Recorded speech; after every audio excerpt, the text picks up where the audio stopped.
আসসালামু আলাইকুম রহমতুল্লাহ।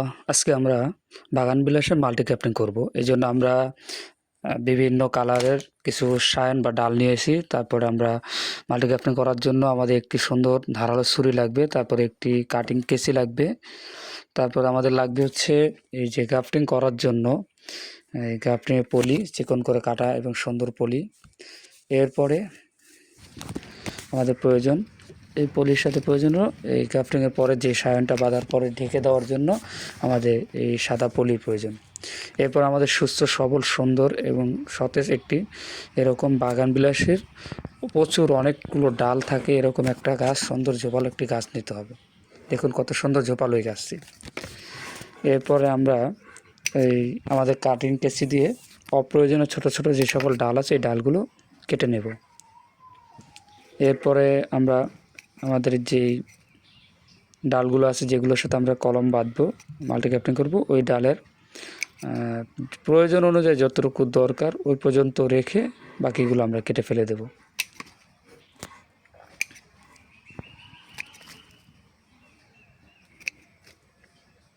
ব্যাস কাটা হয়ে গেল। দেখুন এখন একটা সেটআপে আসছে কি সুন্দর, দুই দিকে ডাল, 5টি ডাল আছে। আমরা 5টি ডালে মাল্টি গ্রাফটিং করব। 5টি ডালে 5টি কালারের গ্রাফটিং দেবো আমরা। তো আমরা এই যে একটি সায়ান নিয়েছি, এটাকে আমরা ভি আকৃতিতে কেটে নিয়েছি। তো আমরা যেই ডালটার সাথে প্রতিস্থাপন করবো, এই ডালটা গ্রাফটিং করব, ওই ডালটাকে আমরা সুন্দরভাবে মাথাটা কেটে তারপরে মাঝখান দিয়ে এরকমভাবে ফাড়া দিয়ে দেব।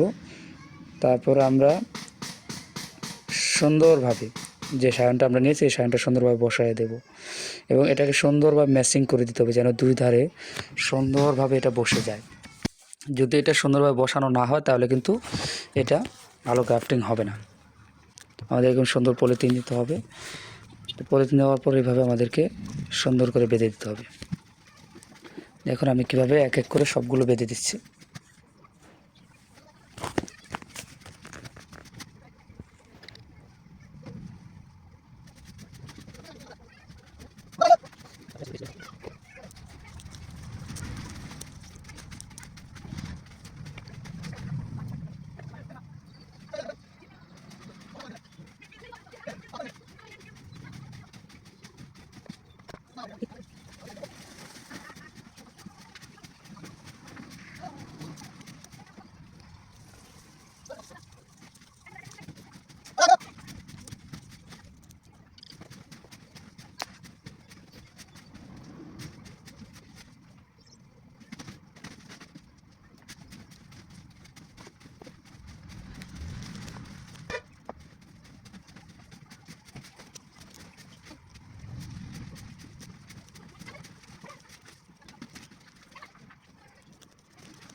এভাবে আমরা আমাদের এই গ্রাফটিংয়ের পরে এভাবে আর কি পলিথিন দিয়ে ঢেকে বেঁধে দিলে তাহলে মনে করলেন যে আমাদের গ্রাফটিংটা সুন্দর হবে। ইনশাআল্লাহ পরবর্তীতে কী হয় আপনাদেরকে নেক্সট ভিডিওতে দেখানো হবে।